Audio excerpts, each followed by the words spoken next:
So let's have a look at the laptop market and see how that will affect the players in this semiconductor spot where we have AMD, Nvidia, Qualcomm, Intel, ARM, and who is gonna be maybe benefiting a bit more than the others in this new era of AI being introduced to also the consumer.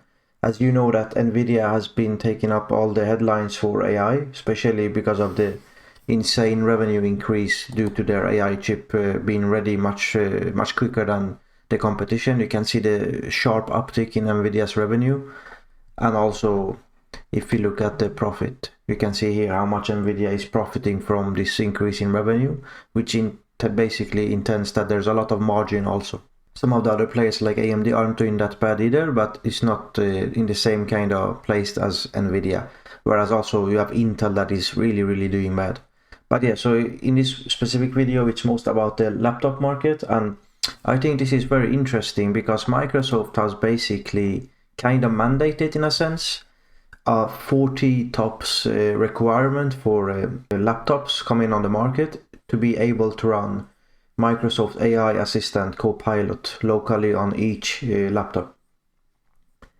So because of this, which of these companies are positioned to basically use this situation? So we can see that in general the laptop market is being dominated by Intel, and then AMD has basically had the rest of the market, and then ARM, which is especially since Apple entered the market with their own custom-made ARM-based chips for their M1, M2 and M3 series from let's say 2 to 3 years ago.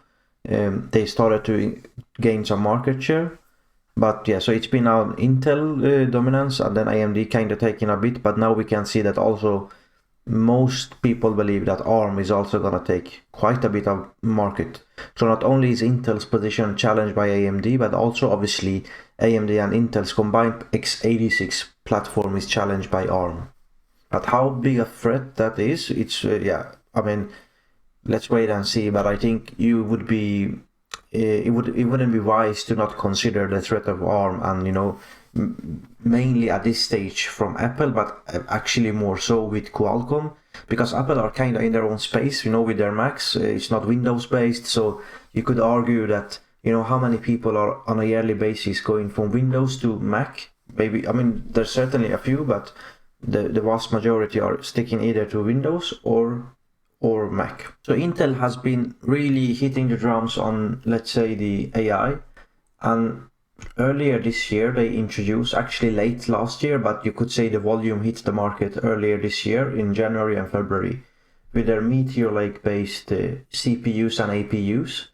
And the interesting part with Meteor Lake is it's built on a new node which is a bit more efficient than the traditional Intel 10, which they later rebranded to Intel 7. But anyway, so let's not focus on the manufacturing process in this video, but we can see that Intel was really hitting all the headlines trying to nail this AI top engine on the Meteor Lake chips. But the issue for Intel is that AMD already basically was first to the market last year with the Phoenix APU, sorry. Actually, my own laptop is Phoenix based, and Phoenix has a 10 TOPS for AI engine, and totally, if you include the GPU, which is the rest of the APU part, it's totally 33 TOPS. But you could say that the NPU part, which is focused only on AI, is that's 10 TOPS. Now, Intel's Meteor Lake is also thereabouts, but it basically entered the market almost a year later, especially in volume. Now, the issue is that AMD they announced earlier this year, again, at the same time roughly that Intel announced Meteor Lake, they announced their updated Phoenix. And this is basically, I don't know, they probably overclocked the chip and did some kind of tweaks to the chip. But it's essentially the same, like, GPU units, and it's essentially the same chip with a small boost in boost clocks. But somehow they managed to increase the NPU part, so the AI tops, from 10 to 60. So 60% increase. So both of these two AMD chips are faster than Intel's fresh out of the fab Meteor Lake. And we know that Microsoft mandate was at 40 TOPS, so thereabouts, in order to run the AI engine locally on each laptop. So obviously neither Phoenix, Hawk Point from AMD or Intel's Meteor Lake are anywhere close to that. But the interesting part is just to basically introduce the market to these engines. And also we know that AMD's Strix Point will come later this year, maybe in Q3. And that will for sure have, basically meet this requirement of 40 TOPS. And the earlier rumors suggest to be, I don't know, like 50 to 70 total TOPS if you include the GPU.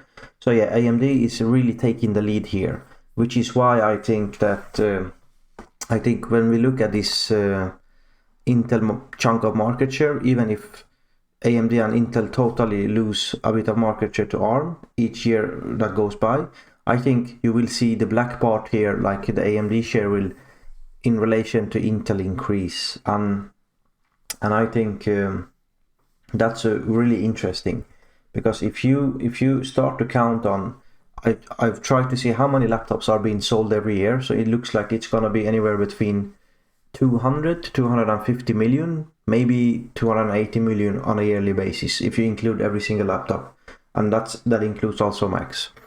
But on the Windows, let's go with a bit more conservative number of 200 million. And again, it's a bit difficult to know exactly how many millions it is, but let's say 200 million. And according to Statista, and also, I would say a bit further also market research, you can see that most realistically we should assume somewhere around 20% for AMD on the Windows side. So 20% for AMD would represent roughly, let's say, in best case scenario, I don't know, like let's say 40 million chips being sold every year. But I'm trying to be a bit conservative. I mean, it's again difficult to see exactly how it is, but I assumed like 5 million AMD chips for laptops every year. And that's based on a ratio of 60-40, of basically 60% of AMD chips going to laptops and 40% going to desktops and DIY market. That could also be wrong, but I think the 5 million number is a bit conservative for the mobile market. But anyways, that would give us 20 million AMD chips on a yearly basis. Now, if you assume that each AMD laptop APU is sold for $100 to Dell, Lenovo, and all these other HP, you would assume Acer, you would assume that that equals to $2 billion in revenue for AMD each year. Now, it's very difficult to know those average selling prices for AMD's laptop chips, across the entire portfolio. But I would say that that's probably on the low side, if I'm honest. I think definitely that's on the low side. But even there, if you increase it to, let's say $150, you would get to $3 billion in revenue from laptop sales for AMD. Now, so looking at the full year revenue for last year, you can see that they reported 4.7 billion in client revenue, which I think includes laptops. Now, this is again based on last year's numbers. I do believe that AMD with the Phoenix, Hawk Point, Strix Point, and also let's not forget Strix Halo will definitely increase their market share in relation to Intel, and that would basically, I think there's good hopes for AMD to increase their client revenue by quite a bit, let's say in the 2 to 3 years ahead of now.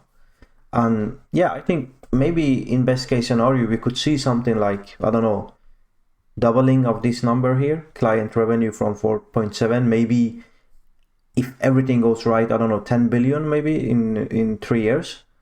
And that would be based on, increased market share, taking market share from Intel.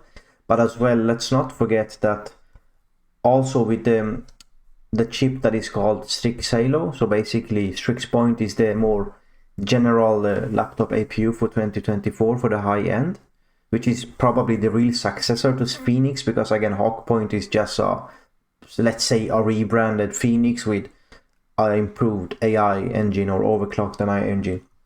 But Strix Point, I would say, is the real successor, which would start to ship in the second half of this year. And then Strix Halo will also attack the discrete GPU market on the laptops. And this is where you see, you know, Nvidia's total domination on laptop gaming sides. You don't often see a lot of AMD GPUs on the laptops for the gaming, like discrete dedicated GPUs on laptops. But I think with Strix Halo but also Strix Point, you definitely see a bit more market share gains to AMD to be had, and this will attack, let's say, your $1,000 to $1,500, maybe $2,000 laptop. So maybe not the ones that cost, you know, $3,000 with Nvidia 4080s or 4070 Ti's, 4090 laptops, but you know, in the low end to mid end and slightly, let's say, mid high end, I think AMD is definitely also gonna take market share due to their APUs. So basically APUs will at this point from now on increase their market share in laptops compared to dedicated GPUs and dedicated CPUs. So you have it all on one package that is basically the APU, and I think there's a lot of cost benefit, a lot of energy efficiency benefits, and yeah, I think this is definitely something that's gonna affect AMD and in a good way.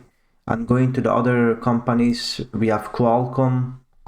We know that Qualcomm's X Elite laptop chips will definitely hit the market this year, and on a first glance, it's the first generation. You know, how good is it gonna be? Let's see the reviews. But I think, yeah, there's definitely realistic path forward to see why ARM is gonna increase their market share in the laptops as general, and that includes Qualcomm. So I think looking at this list here, you know, with all these semiconductor companies, some of them are manufacturers like Global Foundries, you know, some of them are making hardware that is you know, related, you know, the cooling or the motherboard, and some of them are designers like Nvidia and AMD, and then of course you have ASML, which together with TSM, Taiwan Semiconductor, are the main players on the manufacturing side.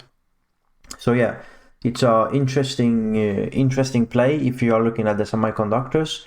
I would say that, in my opinion, as I've always mentioned, and even at right now, AMD I think is the best option for me, because it offers room to grow on the, you know, on the 4 business segments that they are active in. So let's have a look. Those data center is obviously the traditional data center based on the CPUs, but also going forward now, this will include the GPU like MI300s, which will compete against Nvidia's H100 and H200 series for AI.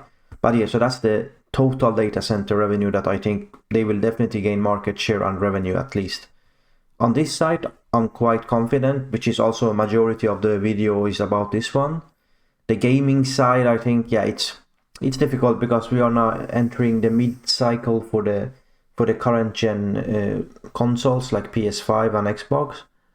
But also in that comes the RDNA 4 dedicated GPUs for gaming, which I think is gonna at least hold the market share, probably in my opinion increase AMD's market share, especially since Nvidia are not really fighting as hard in the lower end of the market. So, and RDNA 4 is supposed to be more aiming at the mid end and low end. So I think, yeah, I think definitely we have a 2015, 2016 year scenario where AMD didn't have a, you know, a competitor to Nvidia's high-end 90 series or Titan series on the gaming dedicated side. But I think they, with Polaris at that stage, they actually gained quite a bit of market. I mean, at some point they were around 30%. Now they are closer to 20, I think. I think on the gaming revenue, AMD is definitely gonna at least hold the line, probably increase market a bit, at least revenue. And then there's embedded, which is the legacy Xilinx business, which for me is the most difficult one to judge and say, let's say, extrapolate how it's gonna look like. But all we know is that that part of this business enjoys quite a nice gross margin and gross profit. So yeah, going forward again, I think I would definitely look at AMD. I would start to look at Qualcomm. I would definitely have a look at ARM. I think although they might be a bit overpriced right now, especially since their IPO few months back, which was basically around 50 billion. Now the market cap is double that. And then, yeah, I think Nvidia again has the most to lose here. Unless Nvidia becomes a much more software aligned company where they use all this increased, let's say, revenue and gross profit from the AI hype or AI, market increase in last couple of years. If they put that money into some software base, buy some softwares and become a bit more software oriented and not only hardware, I think then Nvidia might justify the valuation long term, but then we have to see proof of that. But yeah, if you don't want to take the biggest risk, I think AMD is interesting. I think ARM is interesting at the right price. Maybe not buy it at the all-time high, although we are not close to all-time high right now. But again, I think it's quite richly valued right now.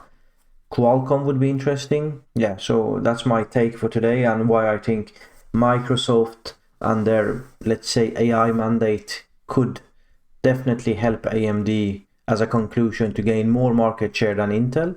And this is simply because they are ahead of Intel on the AI engine. And I think Lenovo and all the others like HP will definitely start to purchase more AMD CPUs and APUs due to their AI advantage compared to Intel. So that will do it for today. Thank you for watching this video, and yeah, please comment and add your ideas into the comment section, and see you in the next one.